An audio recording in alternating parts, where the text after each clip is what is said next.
به همه شما فروشلندیای عزیز. باز هم با یه اسپیکر اقتصادی دیگه اومدیم. مدل اسپیکر امروزمون چارج مینی ET801 هست. با یک نگاه ساده به جعبه میشه همه چیز رو فهمید.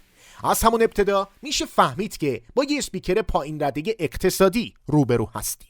جعبه رو که باز میکنیم با یک بند برای آویز کردن این اسپیکر مواجه میشیم و یک شارژر بی کیفیت و در نهایت خود اسپیکر.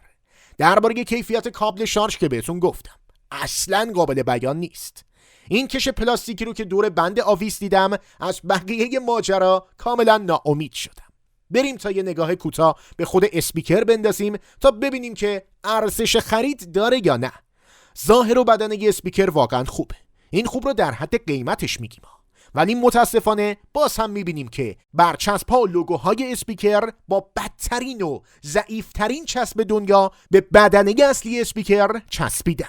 یعنی شرکت سازنده این اسپیکر حتی به خودش زحمت این رو نداده که از چسب قطره‌ای برای تولید این اسپیکر استفاده کنه. من کیفیت این اسپیکر رو هم تست کردم و داخل استوریای پیج گذاشتم و چون اصلا نمیخواستم زمان ویدیو صرف کیفیت بد این اسپیکر بشه اون رو از این قسمت حذف کردم.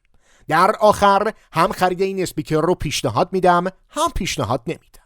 ممنونم از اینکه فروشلند رو حمایت میکنید. خدا نگهدار.